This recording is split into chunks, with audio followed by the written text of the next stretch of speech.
चमकता कलश तो दुनिया देखती है, कलश पर पानी चढ़ा कैसे सोने का, उस पिटाई को किसी ने नहीं देखा। धनपतियों को देख लोग जलते हैं, प्रभावी पुरुष आचार्य मुनियों को देख के जलते हैं, पर मित्र इतना तो पूछो, ये चमकता सोना तुम्हें दिख रहा है, ये कलश बना कैसे है? भट्टी में तपते हुए को तो देख लेते, तुम भट्टी में जाना चाहते नहीं हो, चमकोगे कैसे? बस यही अंतर है यतन सागर। जीवन में चमकना है तो आचार्य विराग सागर जी से मिल लेना। फिर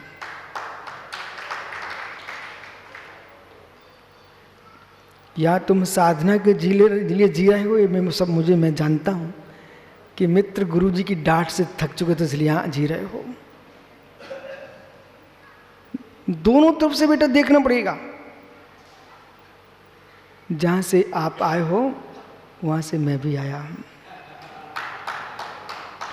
सत्य कि नहीं? सत्य नहीं? जो पुरुष करब जानते क्या? करब जानते हो? करब क्या होता है? मित्र ज्वार बाजरा के जो पौधे होते हैं, जो बैलों को भैंस को खिलाए, वो करब कहलाते हैं, ठीक है ना। जब हरी करब होती है तो मशीन आपने जगह जगह देखी, मशीन रखी रहती, मशीन उसके दांते रहते, दांते। और मित्र जितने अंदर जितने दब के निकलेगी उतनी महीन निकलती है। और बेटा करब नहीं जानते तो गन्ना तो जानती हो ना, गन्ने की चरखी में जितना मशीन बिल्कुल चरखी की दांते बिल्कुल चिपक जाएंगे उतना रस अधिक निकलता है। ऐसे शिष्य गुरु के अनुशासन में जितना दब जाएगा उतना मधुर रस निकलता है।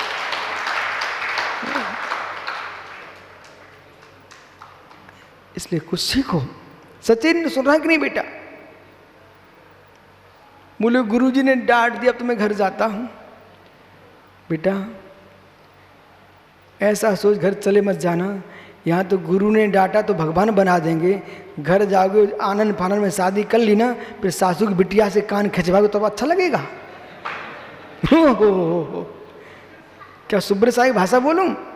चले जाओ जाओ, फिर बच्चे बच्चियों की पुंथरिया धोगे, फिर अच्छा लगेगा आप। अनंग सागर जी बराबर आप तो अनुभवी जीव हो। इसलिए धीर पुरुष, ज्ञानी पुरुष, ध्यानी पुरुष मानसिक, शारीरिक, वासनिक संपूर्ण पीड़ाओं से अपनी आत्मा की रक्षा कर लेते हैं। सुनना स्वरूप भाई, रक्षा कर लेते हैं। कौन? जो ध्यान विद्या में निष्णात होते हैं।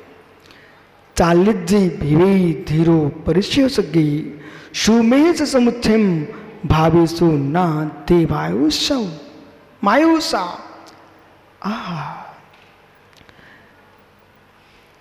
धीर पुरुष। कैसे पुरुष? धीर पुरुष। कायरों की चर्चा नहीं चल रही है गुन्नू। धीर पुरुष। कैसे धीर पुरुष? चालिज्जी भिवे या धीरो ना परिसगी। जो धीर पुरुष हैं, परिचय न तो परिचय आ जाए, उपसर्ग आ जाए, आदि से ना चालिज्जी कभी चले मान नहीं होते हैं। ठीक है। बुंदेलखंडी में मालूम क्या बोलते हैं? अरे भैया उखरी में सिर दिया ही है तो मूसरन से का डरने। अब ए भैया जब उखली में सिर कर ही दिया है देवेंद्र भाई तो मूसरन से का डरने। अब अरे ज्ञानियों जब निर्णय कर ही लिया है मुझे मुनिराज बनना है तो निर्णय कर लो। अब कभी भोजन मिलेगा कभी नहीं मिलेगा, कभी घीवर घना कभी यशोधर साहब मुझे चना। बोले गुरुजी आज पानी पानी चल गया, हमने पहले ही समझाया था बेटा मत बनो महाराज। कभी लाखों लोग भीड़ लगाए मिलेंगे मालूम। अभी एक दिन 200 आदमी ने सुब्र सागरी हार दिया, 200 आदमी। दूसरे दिन 300 लोगों ने हार दिया। और मेरे मित्र एक दिन ऐसा भी था 4 लोग खड़े थे मात्र। बोले गुरुजी भीड़ कहां गई? मित्र भीड़ को मत देखो, भावों को देखो, भाग्य को देखो। ऐसा भी दिन आया था भैया भैया आहार के लिए, भैया चंडी की भी याद करो, तो सिंह कहाँ जा रहे थे, चंद्रपुर के बिहार की भी याद करो। महाराज लोग बेचारे शुद्धि को उठ गए और धीरे से समाचार है, भैया ठहरो। बोले क्यों? बोले पानी नहीं है। और सुनो ये क्या मालूम, एक जगह चौका लगा, बाल्टी भरी सुपर साय रोटियां रखी, रोटियां, और कोई सज्जन ने उस पर ढक्कन रख करके और एक किनारे रख दिया। अब साधु बेचारे आहार कर रहे, उन्हें रोटियां नहीं मिल रही हैं। जब आहार को सब बैठ गए तो थोड़ी देर एक आदमी ढक्कन उठाया, उसमें रोटियां भरी रखी थी। उसी दिन की बात है, सोचा आपने। इसलिए आप टेंशन मत लो। और कहीं देवेंद्र भैया मेरे पास लगी भीड़ को देख करके, मेरे पास आमंत्रण मुनि डालने के लिए, कभी भीड़ होती है तो कभी ऐसे भी दिन आते हैं अपना कमंडल लेके चलना पड़ता है। फिर कहो गुरुजी ये क्या? बोले जो है सो है। बोले मैं तो सोच रहा था भीड़ ही भीड़ मिलेगी, माल ही माल मिलेगा। ऐसे भी दिन आते हैं कि एक महाराज दूसरे महाराज के लिए मेरे मित्र हार कराने चले जाते हैं। फिर क्या करोगे? भी हमारे प्रसन्न सागर चक्रेश कहाँ गए? चक्रेश अब बेचारे को 4 अंतराय आ गए। तो मैं एक जंगल में रुक गया, भैया ऐसे साधु कैसे चलाएं? रुक गया। लेकिन 5वें दिन हमने कहा प्रसन्न सागर जाओ चक्रेश को उनको आहार करा के आओ। वे गए सो उन्हें अंतराय कराया है, वो इनने उन्हें अंतराय करा दिया। हमने क्या हुआ? बोले अंतराय होगा। दोनों हंसने लग गए। हम क्या करने? बोले अब चलो। मतलब 4 अंतराय में रुके रहे, वो 5वें अंतराय में एक पहाड़ चढ़ना पड़ा। पर कुछ भी कहो ये लोग कभी ऐसा नहीं करते। ऐसा क्यों? इसके प्रशंसा के पात्र हैं। ऐसा क्यों? ठीक है, क्या नहीं? तब भी संग चलता है। जितने मुनिराज है ना, हम लोग चंडी में रुके रहे, एक साधु ने ये नहीं कहा क्यों?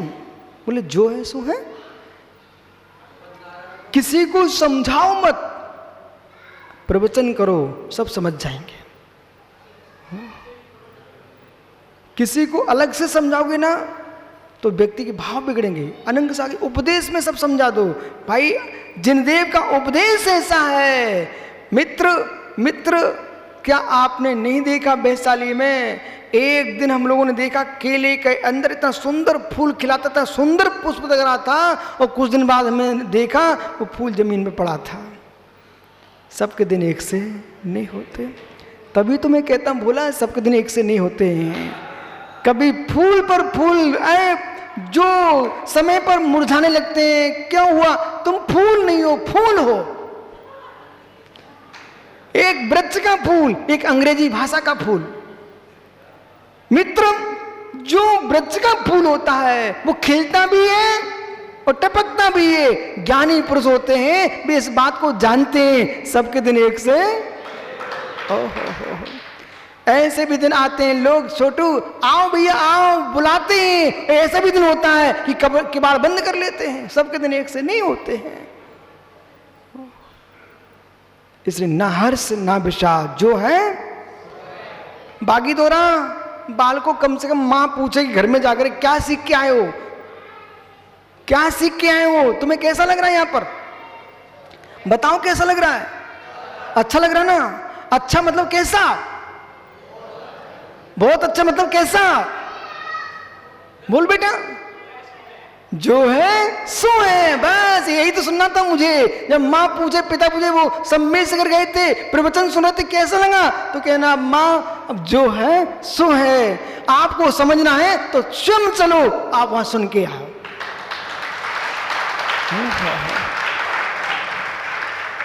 जो है सो है। क्या हुआ? यही तो, अरे उपवास है इसलिए तो परीक्षा तो होना चाहिए। जो है सो है, बस चलते हैं।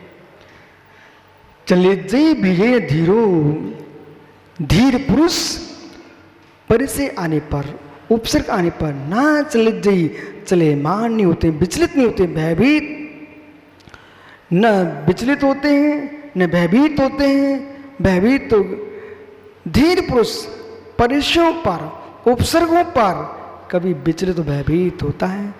न मित्र क्या करें, सूक्ष्म ही समुक्षे ही, सूक्ष्म भावों से देवे ही मायासु भय भावेशु, देवनित माया में भी न देवनित माया में मुग्ध होता है। आहा, ये आपको मालूम, आप सोच रहे हैं रेवती रानी क्यों लेके आई आज गुरुजी? मैं इसलिए लेके आया हूं, ये गाथा कह रही है तत्वज्ञानी जीव। देवेंद्र भैया सुनो, देव भी क्यों ना जाए, इंद्र क्यों ना जाए, कितने जादूगर खड़े हो जाएं, वे अपनी माया दिखाएं, तब भी ज्ञानी जीव उनकी माया में मुग्ध नहीं होता, प्रभावित नहीं होता है। जीवन में ध्यान रखना भैया, आपका पिता वृद्ध होने पर भी आप उनकी सेवा कर रहे हो, तब भी देवेंद्र डांट सकते हैं। और बाहर का आदमी आए, तुम एक गिलास पानी पिला देना, वो तुम्हारी प्रशंसा करके जाएगा। और पिता की तुम दिन भर सेवा करते, तब भी पिता प्रशंसा नहीं कर रहा है। खिन्न मत हो जाना देवेंद्र भाई इस बात पर कि बुढ़े पिता की मैं प्रतिदिन सेवा करता हूं, एक दिन प्रशंसा नहीं करी, और एक आदमी को एक दिन पानी पिलाया है, वो उसने मेरी प्रशंसा कर गया। मित्र समझो, वो पानी पी के गया, दे के कुछ नहीं गया, वो मात्र प्रशंसा वचन बोल के तुमको प्रभावित करके चला गया। लेकिन पिता से पूछो तुम्हारी प्रशंसा क्यों नहीं कर रहा है? बेटा, हमने अपने सील का नाश करके तुम्हें जन्म दिया है, तो मेरी इस प्रशंसा जो सेवा कर रहे हो, इसे प्रशंसा मत पाओ। आप मेरे मित्र सेवा का फल मेवा पाओगे, क्यों तुम पिता से प्रशंसा सुनना चाहते हो? और शम छुप गया, पिताजी क्या बोलते हैं। उसने चित्र देखा, चित्रकार, बड़े चित्रकार ने बोले, भाई ऐसा चित्र तो लगता नहीं है आपने बनाया है।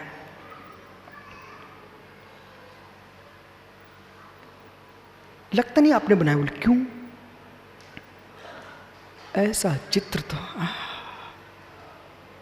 अनंतमती का नाम सुना आपने? अनंतमती निकांचतंग में प्रसिद्ध हुई। वो चौक पूरती थी। माताओं बेटियों को ऐसा सिखाओ, ऐसा पढ़ाओ, घर की नाक कटाएं वो मत पढ़ाओ। घर के द्वारे पर चौक पूर रहे हैं, वो कहीं भी चली जाए, उसी चौक से तुम्हारी बेटी की पहचान हो जाए। पिता क्या बोलता उस मित्र से? ओह, ऐसा चित्र तो मेरा बेटा ही बना सकता है। जैसी बोला, मित्र का तो सिर नीचे हो गया, लेकिन बेटा पिताजी के सामने खड़ा हो गया। जैसे पिता ने देखा ये सामने खड़ा है, बोले बेटे अब तेरी उन्नति समाप्त हो चुकी है। मतलब तूने इतना छल किया अपनी प्रशंसा सुनने के पीछे, तूने मित्र को चित्र देकर अपनी प्रशंसा सुन रहा था। बोले पिताजी आपने मेरी आज तक प्रशंसा ही नहीं की। बेटे हम प्रशंसा करते रहते, तुम वहीं गिर जाते। हम ये कहते रहे और अच्छा बनाओ, और अच्छा बनाओ, तो तुमने विश्व में ख्याति प्राप्त की है। बस शिष्य ये ना सोचे कि गुरुजी मेरी प्रशंसा करें, शिष्य ये सोचे गुरुजी मुझे भगवान का रूप देखना चाहते हैं।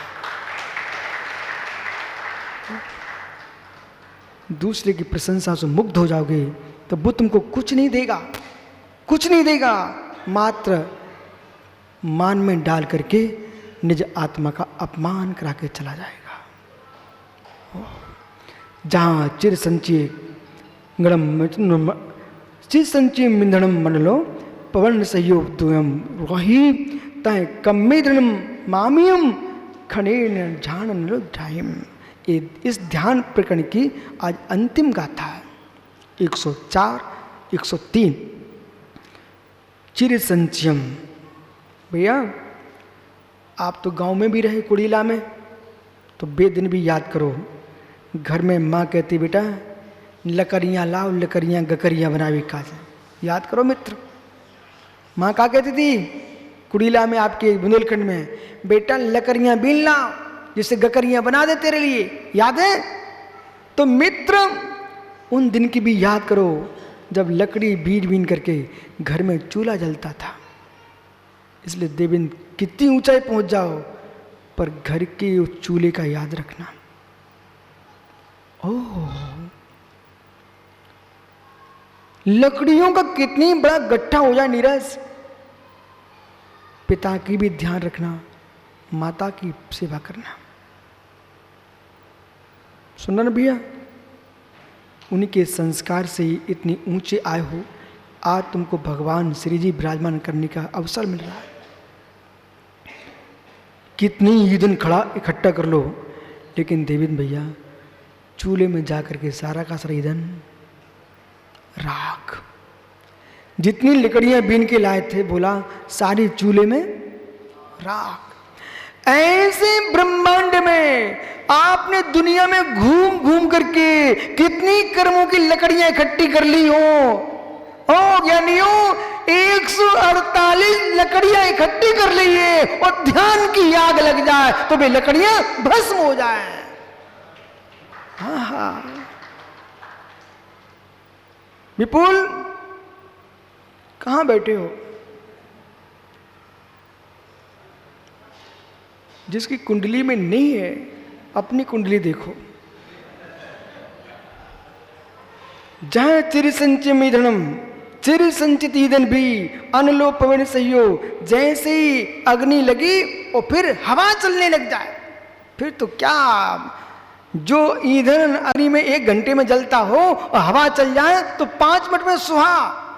ऐसे यहां लिख रहे हैं ज्ञानी, जैसे चिर वायु से उद्दीप्त अग्नि में तत्काल ईंधन झुलस जाता, जल जाता, वैसे ही कमेन धर्मियम कर्म रूपी ईंधन के लिए खड़े ने झान लो डही। क्षण मात्र में ज्ञान रूपी ध्यान रूपी अग्नि क्षण मात्र में कर्म रूपी ईंधन को जला देती है। तब आचार्य भगवंत योगेंद्र स्वामी परमात्म प्रकाश ग्रंथ में तब लिखते, हाथ जोड़ लो, नमस्कार कर लो, फिर जाओ।